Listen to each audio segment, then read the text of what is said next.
Hello, everyone. Welcome to the Find a Moment podcast, where we navigate the space between ideals and everyday life.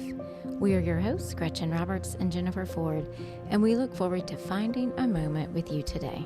Hey there, welcome back to Find a Moment. Gretchen and I are here to have another interesting and challenging conversation in our Honest Parenting series.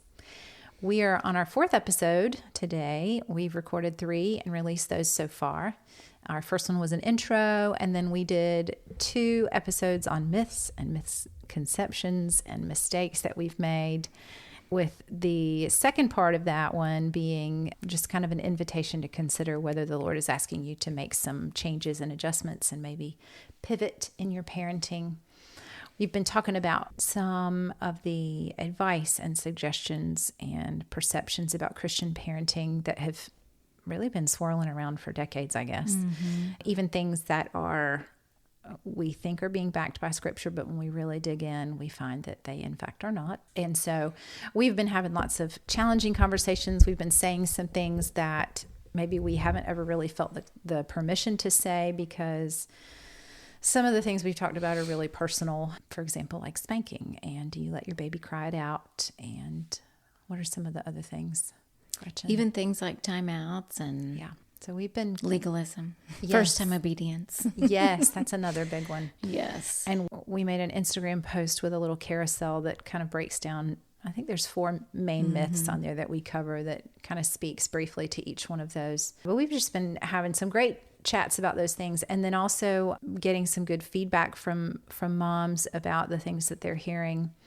I do feel like maybe we should make the disclaimer again on this episode, Gretchen, that you made last time. I think that was valuable. Do you want to mention that? Yes. A couple of parts of the disclaimer is that we do not claim to be authorities. We are not clinical therapists. We are just 2 friends sharing the lessons that we've learned along the way and just kind of the conversations that we have had, in hopes that you will have these conversations with your friends in real life. I think one of the things that we've heard from a lot of moms and a lot of conversations that we've had in the midst of these episodes is that, we're saying the quiet things out loud. And so I think a lot of women in various stages and seasons of life feel like they haven't had the freedom to have these vulnerable conversations.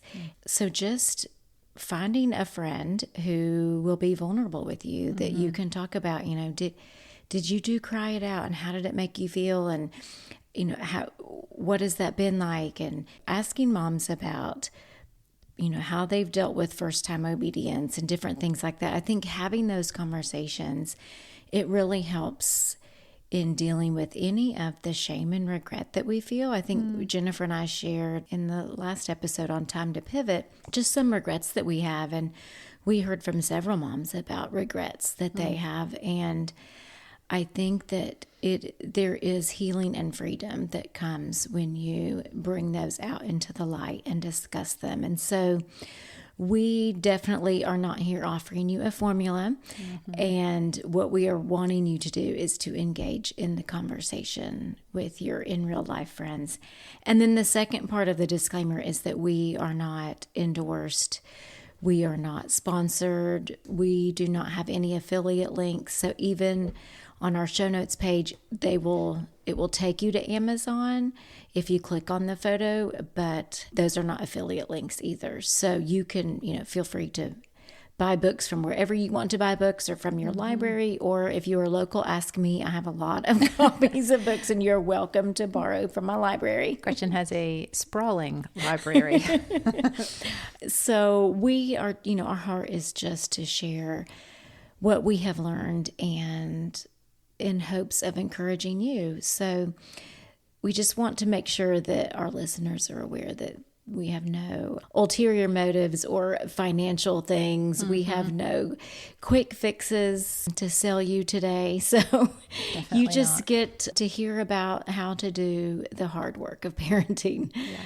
And people that won't try to make you think that it's not hard work. Right. Because it is. I think people are willing to pay money for fancy PDFs or a reset program or step by step. People are willing to pay money for these promises of it being made easy. And it just can't be. It's not, because every family is different and your children are each going to be unique from one another. And my kids are different from your kids, Gretchen, and our kids are different from those down the street and from the mom that's messaging us. Like, every family is different. And so there have to be some, I'd say, biblical principles to how we approach parenting and discipline, but we will not be promising anybody anything to make it easier. We will promise to be honest and promise to help move you in the direction of honoring your children as people, the way that God sees them. Another piece of context that would maybe be helpful, and I'm mentioning this because of what we are seeing on social media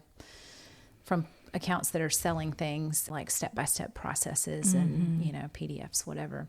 Be careful what voices you listen to, and make sure that if you choose to listen to someone who is claiming credibility and making promises that sound like things that you really want to buy into and believe, make sure that that's a person who has lived long enough as a parent to have the fruit come to bear from the approach that they are selling. Because if you are listening to a young mom who is telling you how to raise your children and her kids are all still, little, there's no fruit from that yet.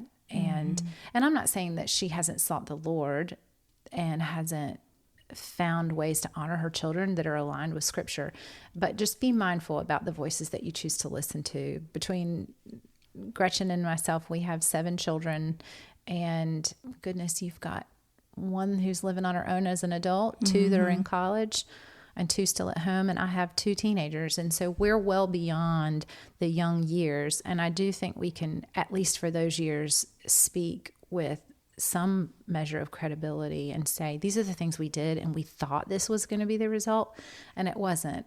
These are the things I wish we would have done that I think would have given us more of what we wanted long term. And then maybe there's some things that we did well.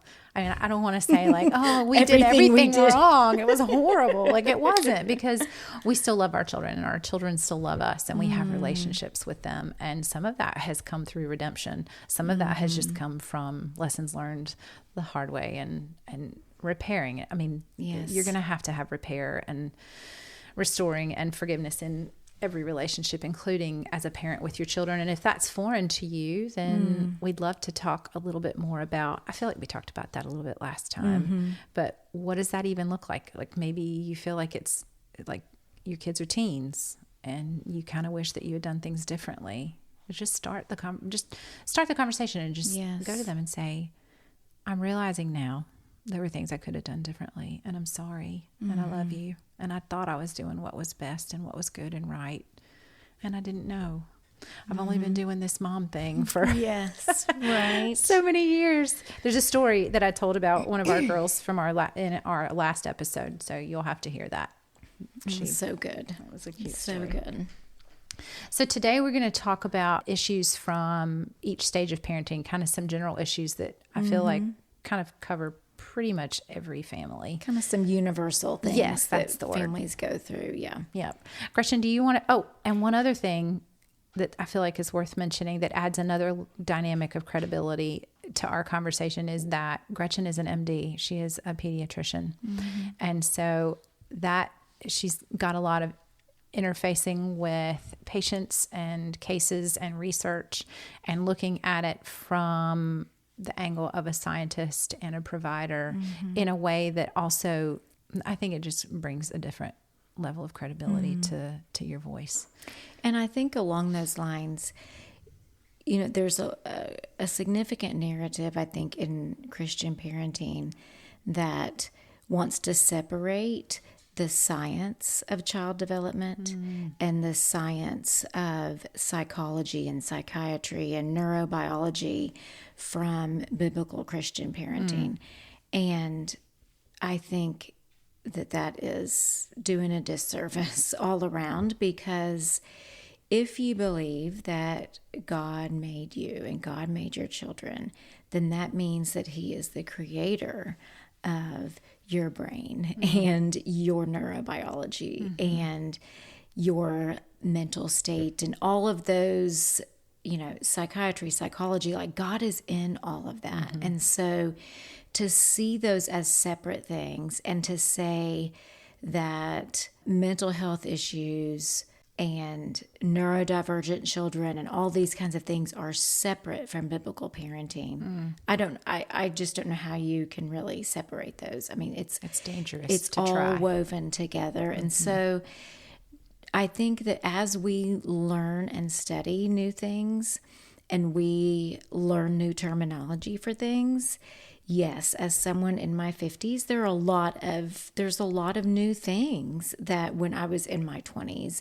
that we didn't have a language for and that we didn't have an awareness of. There's just a lot out there, especially in the Christian parenting world. So there is a beautiful way to combine science and psychology with biblical Christian parenting. So I don't want you to feel like those are two lanes that never intersect. No, they are interwoven together. So I think that's so critical. Mm-hmm. That's so critical. Well, it's really, I feel like in pretty much every series that we've done, we've talked about what does it look like to approach this thing that we're talking about, whether it's worship or whether it's parenting or friendship, like our faith, whatever fitness. Gosh, we've talked about a lot. We have. Whatever the topic is, I feel like we have at some point or another, we have discussed what does it look like to embrace this holistically. Mm-hmm. And that means acknowledging that there's more than just one part and acknowledging that it's not this sort of these kind of segmented or separated pieces that make this thing. It's this kind of interwoven nature, this intricacy, these layers that all kind of fit together, and understanding also that that's part of the complexity of God's design. Mm-hmm. It's this mysterious entangling of mind, body, spirit, biology, discipline, behavior, internal, external, all of these things. So I love that you brought that up because there absolutely are women and people, accounts on Instagram selling ideas and products that are discounting the idea of regulation, that are saying emotional regulation is not something that we should consider. We need to tell our children that they are sinful from the start. And that just devastates me. That breaks my heart because that is building a child's identity. We need to be talking when they're young about God's goodness. They know when they've done something wrong. They don't need us to always tell them every single time. Anyway, that's another tangent. I'll start getting heated up if I keep going on that. Okay. So today we are going to be discussing specific age ranges, and we're going to break this discussion up into two parts. So part 1 today is going to be ages birth to 5 years old, and then we're going to talk about ages 5 to 10. And then for our next episode after this one, we're going to talk about 11 to 18 and then 18 plus when our kids become adults. Tears. Right. Let's start out talking about birth to 5. So I'll just kind of list out what we've got in here, just some of the topics that, like you said, are kind of universal. And then we can go through and talk line by line if we want. Potty training, having a new baby with siblings, healthy eating, establishing rhythms and routines. So those are all things that from the ages of birth to 5, we're kind of covering those in some order or another. So where do you want to start, Gretchen? Well, I think jumping into potty training, right? Let's do it. That's so much fun. Let's do it. Oh, well, I think, I could talk about potty training like with my first child and then my 5th child and like how different it looked, right? Is that going to be ideals in everyday life? Yeah, right. And because we do want to talk about a lot of different topics in multiple ages, we're not going to get into like really nitty-gritty specifics, but just, kind of some general parenting advice. So for me, for potty training, my philosophy now is to let your child lead the way. Pretty much most children are going to be potty trained by the time they hit school age. So in this birth to 5 range, somewhere in there, your child will most likely be potty trained. They probably will still have an accident here and there, but some Christian parenting things are very, again, there's a whole legalistic side, and there can be a lot of shame and fear around potty training, which is totally not needed. This is something that it is the child's brain and nervous system developing to a point that they can have an awareness of the feeling of needing to use the bathroom. And that is going to happen at different ages. So just because your friend's child is potty trained at 2 does not mean your child should be potty trained at 2, or you are failing as a mother if your child is not potty trained at 2. So usually it's in the 2 to 4 years old is kind of your main potty training time. And I will also say that there are some philosophies where parents will take an infant and put them on the potty and say, I've potty trained, my child. But if you are carrying them there and putting them there and taking off like all of that, that's your training. That's not the child being potty trained. So I really take more of a hands-off, child-led approach. If you are home and you want to let them run around in their, without a diaper on so they can kind of feel that's another option. You can do, if you want to, you can do a reward type system, if you get a sticker for using the potty and those kind of things. Having a potty that is accessible, so something smaller, or step stool to get there, to make it so they really can be gaining some independence. And then also establishing like those routines and healthy habits of even bathroom behavior, because you're not only training them for using the bathroom at your house, but out in public. And I know as the mom, who usually I feel like the moms are the ones that end up taking them to go potty, because as my husband says, men's bathrooms are not a place. No. Like it's just way too messy. No. As you're taking them to the bathroom out in public, reminding them of what not to touch, and that is dirty and all those things. So you're, teaching them about toilet paper and where that goes and nothing else goes in the potty, and about washing their hands and using soap and water afterwards. And so you're kind of building all of these routines, and it's more than just the actual using the potty kind of thing. And, there will be children who go and maybe hide behind the couch when they need to have a bowel movement and go number 2. And because it can be, feel more of like a private, or some children are kind of scared of that. So having a real open conversation, not shaming them for having an accident, I think that is huge, is we all have accidents. And a funny story, my father-in-law, when my daughter was probably 2.5, probably around 2.5, they had been playing outside. And so he came in the house and he sat down and he said, "Whew, I am pooped." And my daughter said, "It's okay. We all have accidents." So that is something we all told our children. We all have accidents. Like, it is not a problem. So, just really making it a conversation. It's, no shame, very child-led, very celebratory when they do go, and just know that it will happen, and to not pressure yourself to keep up with what anybody else is doing. And don't let it turn into a control or a battle of wills.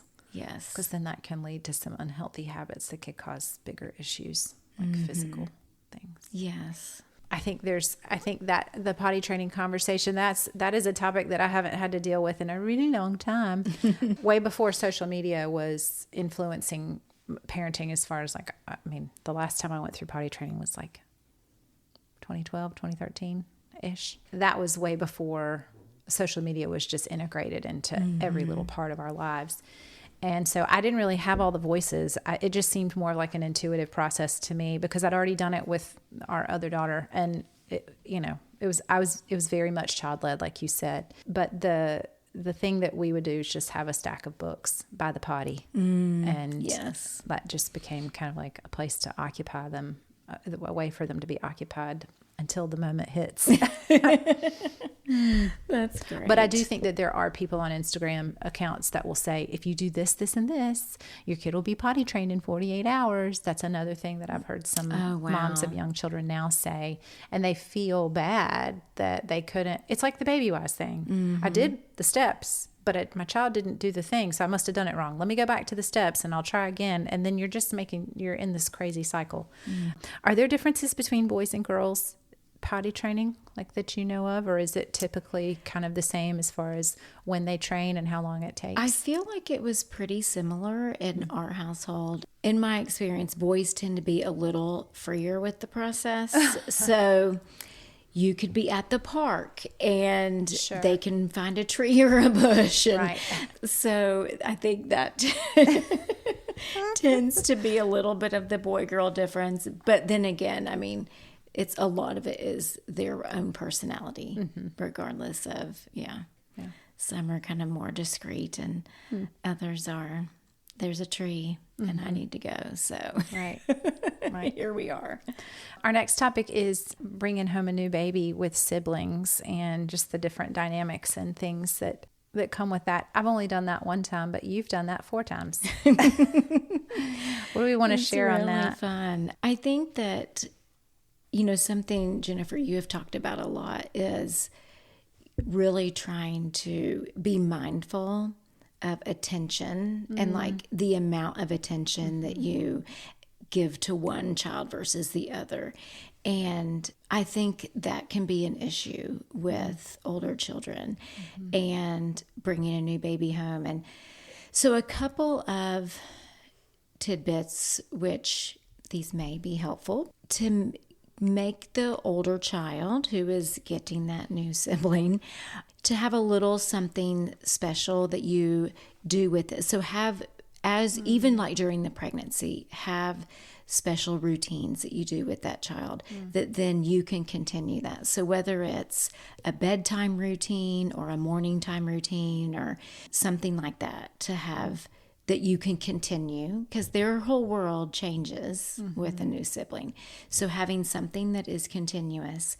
Then something that we did that, I don't know, it may be common, I'm not sure, but the baby would give a gift to the older siblings. Aww. And so we tried to make something, a little keepsakey, so they would have something kind of keepsakey from their, in my case, it was my daughter's yet another baby brother, even though she prayed fervently for that baby sister. But so, having some of those routines. And then there are a couple things when you have a new baby really sleeps a lot during the day. There's a lot of sleepy time. So to try and fill the cup of your other children while the baby is sleeping is one way to kind of feel like you are including them, but also to be mindful that a lot of times when the new baby naps, you as the mom,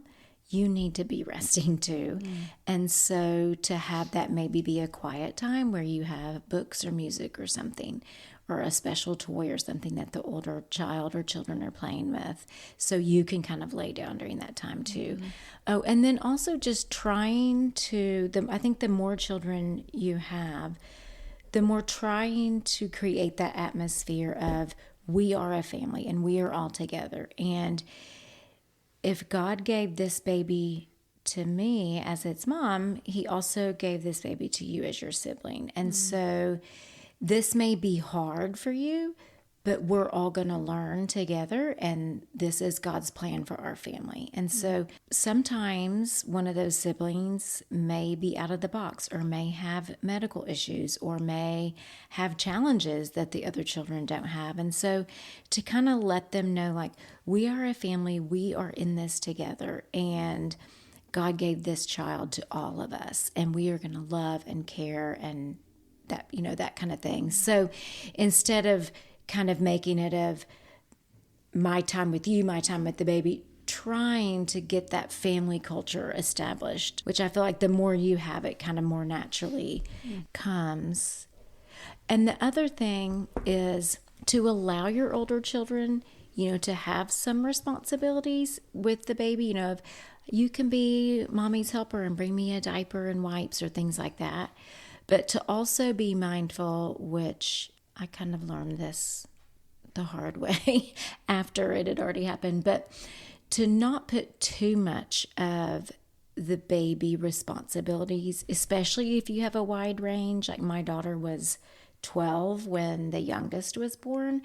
And I think at that point, you have these older children who are very capable of helping, but they are still to be the sibling and not a second mother. Mm-hmm. And so even though it may seem like they want to help and they're willing to help, to just be mindful of that as a mom, to let them be the sibling and to not, just to be mindful that they aren't feeling the responsibility of being like a second mommy, because they can definitely step into that role and that can, I've heard the term or read it online, parentification. Oh, interesting. Yes. Where parents put a lot of responsibility, maybe an excessive amount of responsibility on older children. Mm-hmm. I've seen that word misused as well for parents who just have expectations that their children participate in chores and things, especially in like a homestead setting when there is a lot to do. If there's animals that have to be cared for a couple times a day and things like that. I've seen comments where people will say, if you can't do it yourself, you shouldn't make your children do it, and like they didn't choose this lifestyle, you're parentifying, that's interesting. Things like that. And there's definitely a difference between allowing a child to participate in meaningful and dignifying work and also transferring responsibilities on them that are just not appropriate at that time. And realizing that your child who is in that kind of preteen teenage maybe one that loves to help, and so you don't see it that way, and so you keep giving them more and more responsibilities, and just because they aren't saying, hey, this is a lot, they may not know at the time it's a lot, right? And it may be years down the road that they're like, wow, that was a lot. So just another thing to be mindful of. That's interesting that you mentioned that. When we brought our younger daughter home, our older daughter was super excited. I think I was just too tired. I don't remember a whole lot. Other than the little videos of her going, baby, Yusi. Oh, so sweet. Oh my goodness, I miss it. That's kind of it. Okay, let's see. The next one we've got for birth to 5 is healthy eating. And I just have a little bit that I can contribute with that. We just decided from the very beginning that I was not going to be having picky kids in my house. And maybe I'm being kind of snooty about that, but I just didn't have the bandwidth for it. And I also knew that my kids would be missing out if I allowed that. And so we just always gave our children, although it's, I'm not talking about when your baby is first starting solids, but as soon as they could eat like regular food, we would just give our children the same exact things that we were eating, just in portions and bite-sized pieces that were appropriate for them. But we would always just say, like, when we try new things, like, this is healthy and delicious. And we think we think this will be good for your body to make you big and strong. We just always tried to talk about it from a place of like the function that food serves, as opposed to it being entertainment or something we do when we're bored or a reward. And I think maybe not with a younger child, but with any kind of picky situation, to remind them, which we did a lot, was, it can take multiple exposures to develop a taste for something. So just because you may not like it the first time you try it, just keep trying it. We used that language a lot, I think. But we were the same way as you, as far as we're not fixing 7 different things for dinner that everybody is going to eat. Another thing that we did was we would have what we called an anytime bowl on the counter. And so depending on, how old they were and kind of the stage, like we would have a bowl of nuts and blueberries or cut up apple or different things on the counter that if they were hungry in between meals or throughout the day, you can eat from the anytime bowl, and so it wasn't just a go and get whatever you want. That was a helpful thing. And it was always kind of healthy things. It's interesting just how different children are. I mean, I have one of my children, I could not cut up red peppers fast enough for him. I mean, he would just eat it like an apple if given the chance, you know. And then another one, it's blueberries are all they're going to eat, you know. So I think they're going to end up having their favorites, but trying to just expose them to as many different flavors as you can. When it comes to food, and this may bleed over into the 5 to 10-year-old conversation too, but about food, that can be an area where a lot of control issues develop. Which that's another one, just like potty training, that can also lead into some really unhealthy, like some dysfunction that can have some serious impact later on. But is it ever okay for a child to say, I just don't like it and I'm just not going to eat it? Is it okay to honor that? Or should we really just insist, like, this is what we're giving you. This is healthy. We think it's delicious. You should be grateful. You have to eat it. Yeah.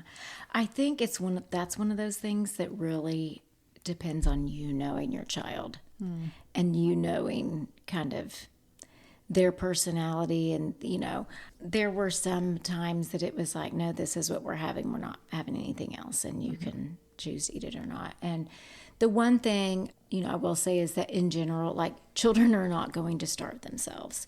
So if they don't want to eat dinner, if they're hungry, they'll eat it, you know? And so, like I said, with the whole combining science and mental health and biblical wisdom and all that, I'm all for that. But I also think that sometimes we don't need to give emotional reactions to things that we don't want to have an emotional hold. And so I think with food, to be very much like, we eat food for nourishment. Yes, it is. It tastes great, and it's a, you know, way to be creative and all of those things too. But, you know, if you don't want to eat this, then they're not going to starve themselves. So, yeah, I think it's so individual.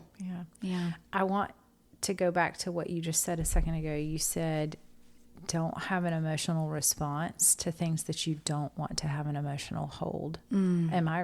Am I remembering that correctly? I think that's what I said. I mean, that's really significant, though, because what you're saying is, if you're like one of our girls, for example, we still do make scrambled eggs almost every day. And for years, this child would eat the scrambled eggs, and then got to a point where it was something about the taste and the texture together where she just said, I cannot. And so to this day, she won't. She can't, and she won't. She'd rather have an empty stomach than eat scrambled eggs. And I think there were times when we kind of resented that, like, I don't really have anything else for you right now. We've got a whole lot of eggs, though, and you're going to be hungry if you don't eat, and you're going to be cranky. And she'd just say, it's fine. I don't want that. You know that I don't like that. Please don't ask me if I want that anymore. There are certain things that I still to this, like, I will not eat creamed corn. I would rather. Yeah, I'm with you on there's creamed. a really long list of things that I would rather do that are very unpleasant. I would rather do many other things, but that's just one thing that's a hard no for me. If I'm still allowed to decline creamed corn, this child, I'm going to honor the fact that she does not like scrambled eggs. Right. It's fine. I'll accommodate. I agree. And I think another thing, and I know that you have done this already with teenagers, is bringing them into the kitchen and letting them help cook. And that was something even with my boys that we did, is during kind of those teen high school years, you know, what are a couple, I guess we are getting ahead of ourselves, aren't we, in the stages of life? But it is one big... It's holistic. It's one big grand story. But when they were teenage, high school age, so I would say, you know, what are some things that I cook that you really like that you want to learn how to make? So they became really proficient at cooking a lot of things. And so to this day, I may have shared this before, but like one of my sons makes the best scrambled eggs. And so anytime that we do breakfast for dinner or anything like that, everyone wants this child to make the scrambled eggs. So kind of bringing them into it, you know, age appropriately and developmentally appropriately, I think is a great way to incorporate them too. Yeah. I have a lot more that I could say about healthy eating, but I think probably the main things I would say is don't get into a power struggle with your child and force them to eat something they don't want to eat, or you're not leaving the table until you eat this or whatever. My husband can share stories. He was one of 4, and they were on a tight budget, and you were going to eat what you were given. And there were some really strong-willed, there's one in particular, very strong-willed sibling in that sibling group, and she just was really insistent that she was not going to eat whatever. I feel like it was a sausage biscuit or something. She was just not having it. And it became it's a memory. They're all in their 50s now. Wow. And they still talk about this story. So the way that food can turn, because for parents, food is connected to money. Money is connected to scarcity a lot of times. Food is connected to, well, aren't you grateful? Well, if you don't eat this, then you're going to be hungry, and then I'm going to have to provide something else. You can just be really honest. What we do is we just say, or we have in the past. I mean, we usually have an alternative. I don't know, unless you really are just going to allow it to become a power struggle. Usually there is an alternative, and I try to be reasonable, but I'm not going to cook something different. You can help yourself to something out of the fridge or the pantry, but I'm certainly not going to cook something different. But also modeling it for your kids. So much of what they learn, whether it's toothbrushing habits or whatever it is, so eating, how we talk about food, so much of what they internalize is what they see us model. And so I think that's a big part of it. Oh, this salad is fresh and delicious. Oh, this whatever. And enjoying the process of preparing a meal and cooking it and eating it. And you can also, even from a fairly young age, give them the autonomy of, like, maybe you do a salad bar and allowing them to pick their toppings. And so there are ways to incorporate that they get to choose, but yet you are providing the options. Right. And that helps them to choose portions, putting a little bit on their plate or a lot, and what that looks like. And so many learning opportunities. And the table is a great family connection time. You can read The Life-Giving Table. We will link that in our show notes, because it is a great book just to the way you think about the table at home and the way you develop your family culture around the table. So that's an excellent resource to help in that area too. I love that you added in there about giving your child autonomy to make some choices with what they put on their plate or their bowl, because there are also some parents, kind of along the lines of what you were mentioning earlier, like these accounts on Instagram that will say parents lead, parents are in charge, children don't need choices. You are the authority. Don't confuse your children by giving them choices. You make the decisions, and that is how you establish your leadership. And I just think that's wild. Your children are not confused about who the adult in the room is. You can let your children pick. You can offer options and let your child pick.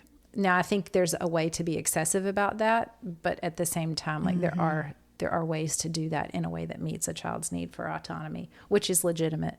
Yes. It's what you've said so many times that I love is that it's like honoring the personhood. Yes. They are not your property to control. They are a person uniquely made in God's image. So good stuff. Okay. And then we have establishing rhythms and routines. And I think we've touched on that a little bit just even so far and in our previous episodes. So definitely go back and listen to those. But I think that the birth to 5 is really where you are establishing your family culture, your family rhythm. And don't feel like you have to do it all before they turn a year old. Like, it's going to be an ongoing process. But I think that those foundations of safety, security, attachment, love, consistency, the routines, the bedtime routines, the morning routines, the meal routines. And even if your personality as a parent is one who likes novel things and not to have the same thing over and over again, then try and incorporate that in some areas too, because that's your personality. But knowing that what are the kind of the core routines that we can establish as a family, because really those first 5 years and that routine is going to be kind of the foundation that leads you into the next stage. So next stage, ages 5 to 10, and I love those years. I do too. So sweet. Sally and Clay Clarkson in the book The Life-Giving Parent call those years the golden years. And they really are. Accurate.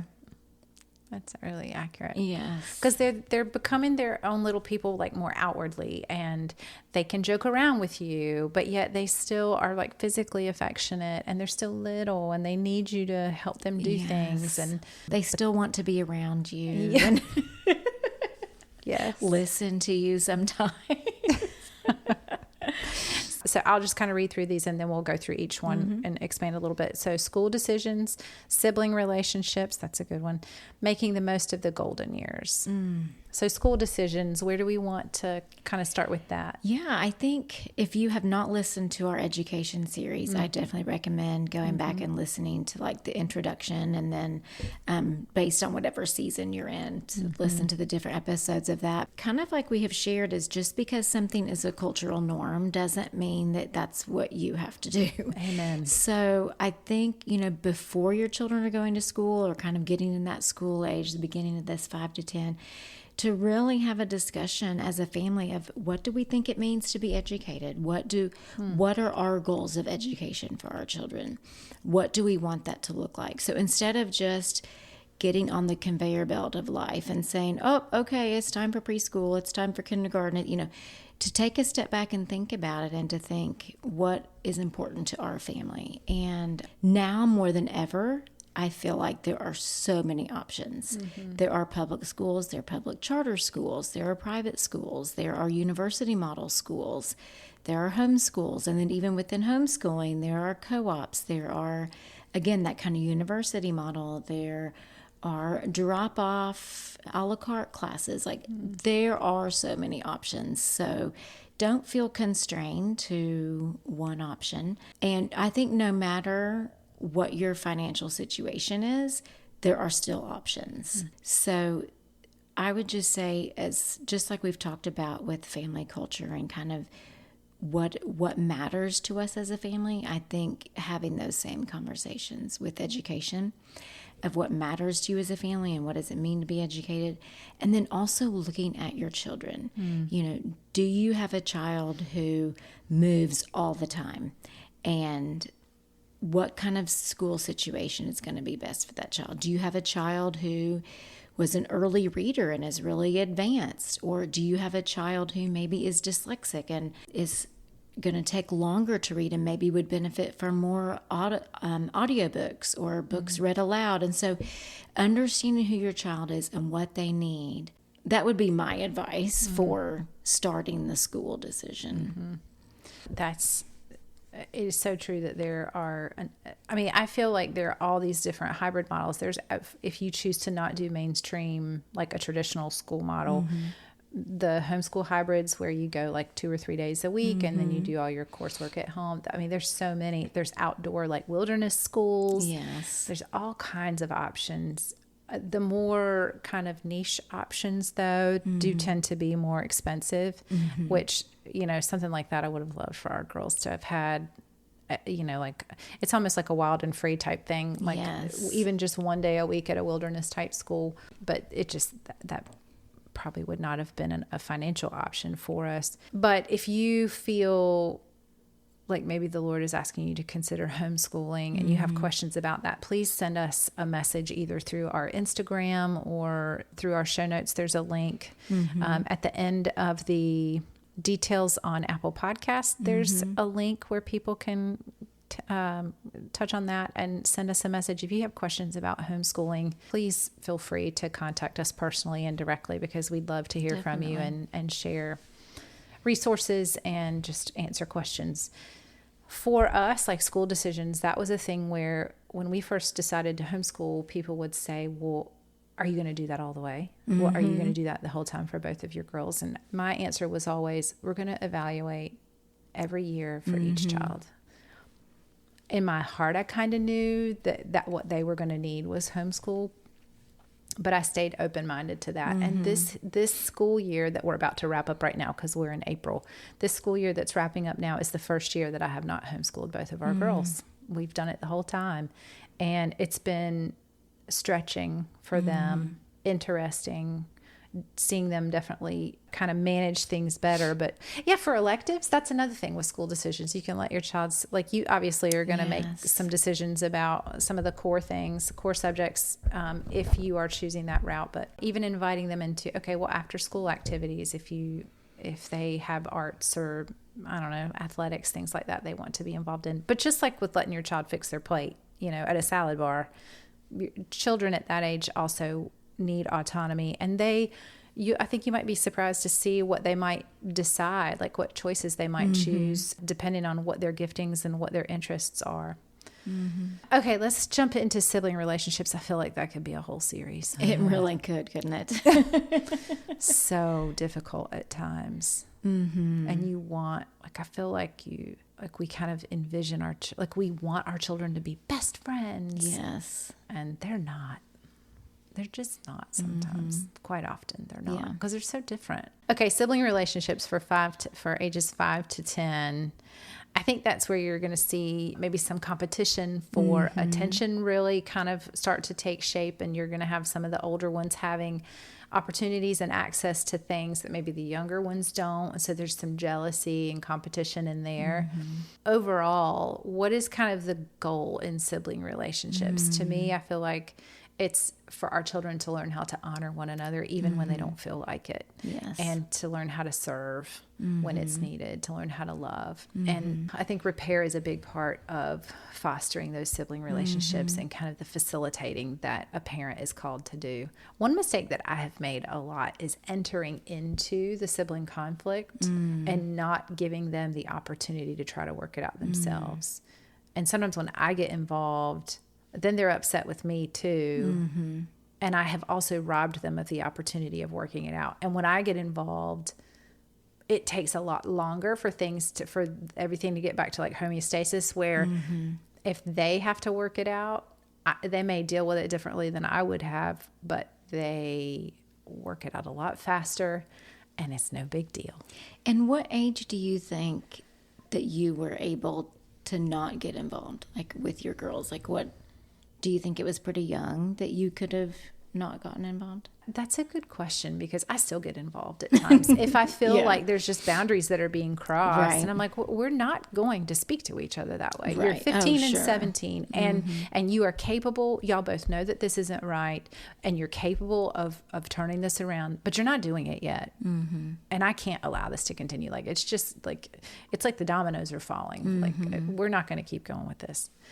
So I do still at times get involved. There have been also other times when I would say, when they were more in this age group, I would say, do y'all need my help?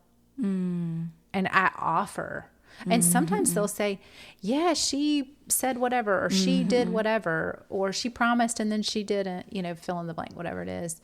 But there have been times too when I would offer and I would say, do you need my help? And sometimes I didn't realize that I needed to do that until after they said, Mom, we got it. Oh, do I remember age-wise? No. And some of that too is like, I think in the ages 5 to 10, like, you're still modeling for them. Yes. And you're still modeling the language and giving them the language. And it's more of, like when I taught public school, I taught 1st and 2nd grade, and kids have conflict. 6 and 7-year-olds have conflict. There's things that come up, but I would teach them the I statements, like, I feel blank when you blank, and I need blank. And so just giving them the language to, okay, this is how you can be honest about what you're experiencing. This is how you can be honest about their part in it. And then this is how you can voice your needs. It's like just taking agency. There was a time when 2 of my students were having, I don't even know what was happening. It was during like center time or something. I don't know. And this little girl, Jasmine, came over to me. She said, Mom, can I take Leslie and so-and-so, whoever the children were, can I take them out into the hallway, because I'm going to help them. They're having a problem. I'm going to help them work it out real quick. So they saw me as like kind of teaching mediation. I would step into situations and kind of mediate by saying, okay, what are your needs? Okay, what are your needs? I wasn't taking sides. But then through that happening enough, then Jasmine, this precious little girl, she took on the role of mediator with, I think it was Leslie and somebody else, and took them in the hallway and did that. And they worked it out. That's awesome. So I can't really claim that kind of success at my house, but sometimes it's more mediation as opposed to trying to find out who did something wrong and who deserves the apology. Like, that is something I wish I had done differently, because I kind of felt like there's going to be a good guy and a bad guy. Now who's who? Right. And sometimes my assumptions are wrong. There's a book called Roll of Thunder, Hear My Cry that was part of the Ambleside reading list. I don't remember what year. Maybe year 6, year 5, I don't remember.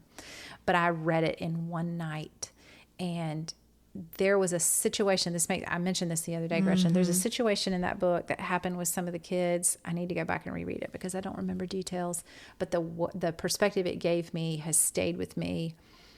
There was a scenario that played out in the story, and then between the kids, and then and to the adult who got involved, to the adults who became involved, to them, they made some assumptions and they handled it based on their assumptions, which were not true.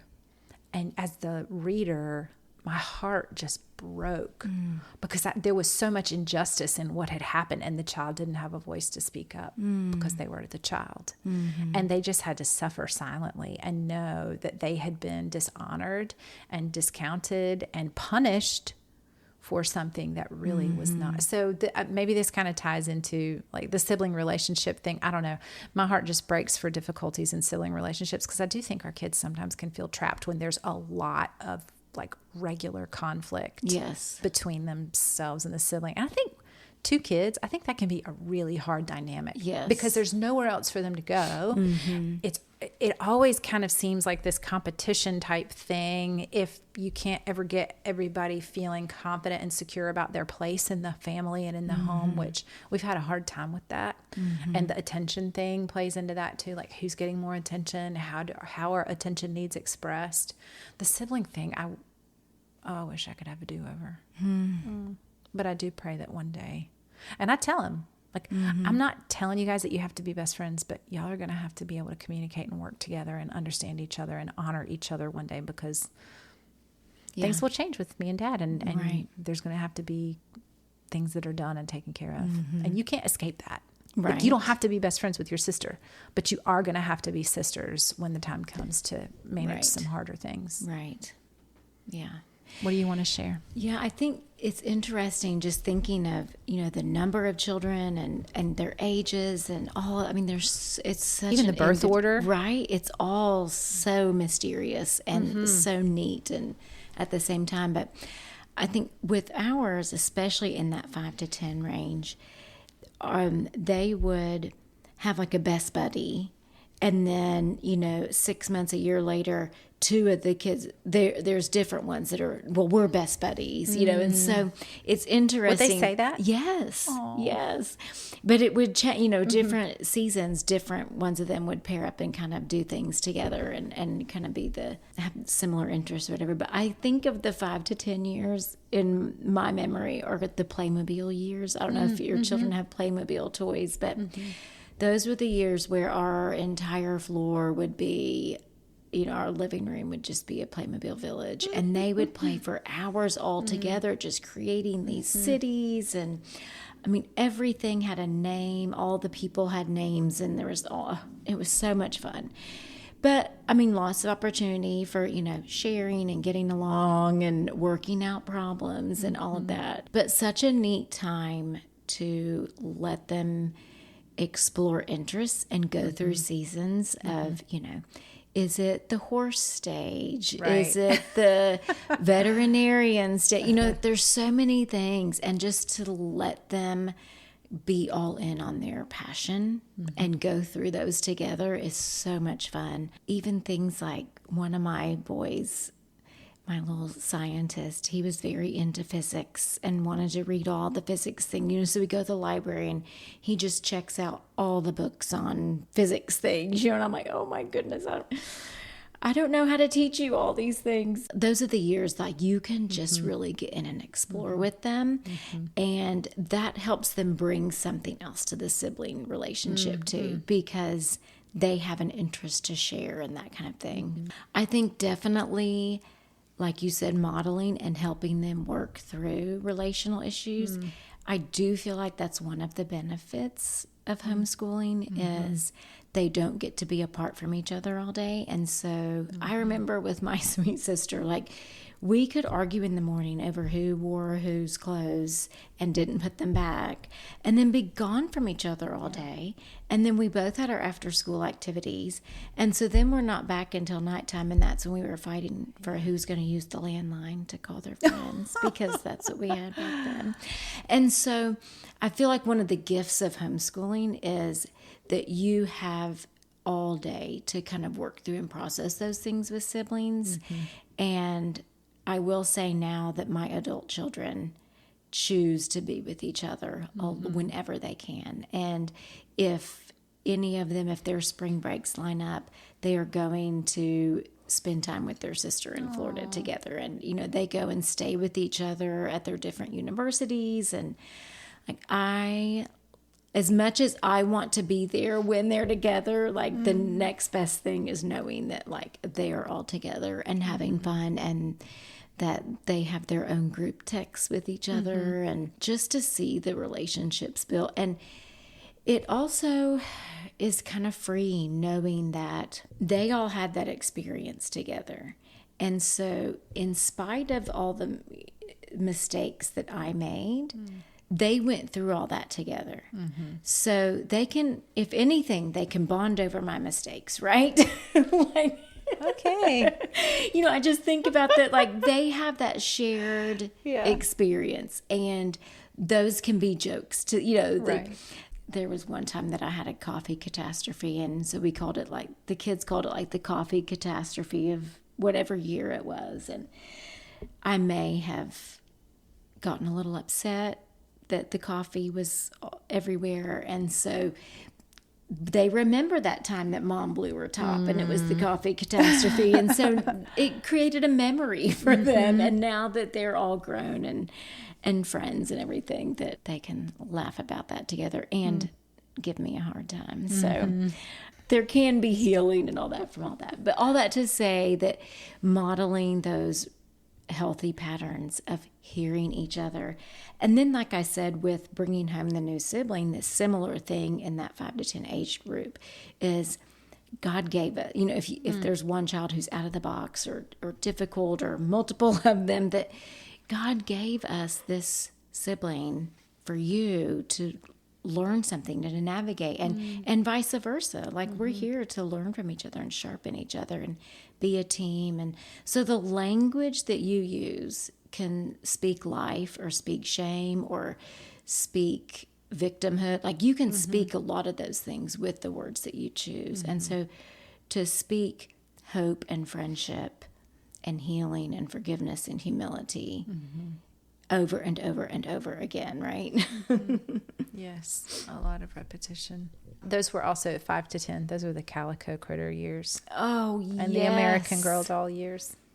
I'm just going to have to go wipe my tears. We're going to have to go play. Get out all the toys after this. It's killing me. So, yeah, so much to talk about in sibling relationships. And like you said, I think we could probably do a whole series on that. Think of all the fun sibling groups we could have on. So let us know if you wanted us to do a sibling episode. That would be really fun. So good. So we got us today from birth to 10. And on our next episode, we're going to dive in to 11 to 18, and then the 18 plus the adult years. So puberty, driving, phones, all the things of the teenage years and young adult years. And some of those we are just some of those we are in the midst of, and some we are just entering into. And so I look forward to our next discussion together. We love to end our episodes with some action steps. And so if you have children in the birth to 5 or 5 to 10 that we've talked about today, we will link some resources for you. Life-Giving Table, Life-Giving Parent. So good. And we'll think of others that we didn't mention and we will link those too in our show notes. But I would say for action steps is number 1, breathe. Yes. Go outside, take a deep breath, and know that you are doing a great job. The fact that you are in it with your children every day, that you are showing up for them, that you are trying, that you are praying for them and doing all the things of just keeping them alive. Like it really, you are doing an amazing job. And so I don't want any action steps to ever feel like shameful or a burden, or that you don't have time for that. So I would say, if nothing else, if you are a parent in those younger years, to just breathe, to just take a step back and look at your children and just look in their eyes and just thank God for them. Thank God for all the difficult moments, for the out of the box kids, for the messes, for the crying, for all the things, because that child, God is going to use that child in this world, and God has a plan for that child, and you are a part of that, and you are calling them into and shaping them into this person who's going to live this amazing story. So take a deep breath. And if you are a parent or a grandparent who doesn't have a child in those age ranges and you have some margin, I would say enter in. Your action step is to find friends that have those kids and ask if you can play with them or bake with them or do something for an hour or two to give those parents maybe a date night, or maybe that mom can have a nap or that mom can go to coffee with a friend, because we all need help and we all need people to enter in. So if you have margin, your action step is to enter in and to bless the parents of those birth to 5 and 5 to 10, because they are the golden years, and sometimes you just need a nap so you can enjoy the golden years, right? Yeah. Is there anything you want to add to those steps? I don't think I have anything to add, just perspective. Like Gretchen, you sent me a reel today that was a mom kind of dancing in the kitchen, holding her, I don't know, she was probably 2 or 3, just holding her and kind of dance. There was, this weepy music playing, and it said, the caption said something like, "This is you. Imagine, dancing like this in the kitchen with your teenager back when they were a toddler again," or something. And I thought, I'm a wreck. Right. I'm in the Chick-fil-A line, like wiping my face, the tears, thinking about that. Like, how would I do it differently? So if you are overwhelmed, which if you've got little kids, chances are good, I would just say, just remember that these days are going to pass so quickly, and then they're going to be older, and you're going to miss those little people, because those little people, they will not, your children will not stay those little people. Those little people will be gone one day. Your kids get bigger, but they're not the same person. And I wish that I had understood what that was going to feel like or be like. Yeah, it is. It's so hard to fathom. And they continue to grow and change and become their own person. So good. I guess that's the end of this episode. So we'll wrap today, and then we'll see you back next time for the rest of the conversation from ages 11 up into adulthood. So thanks for finding a moment with us. We'll catch you next time.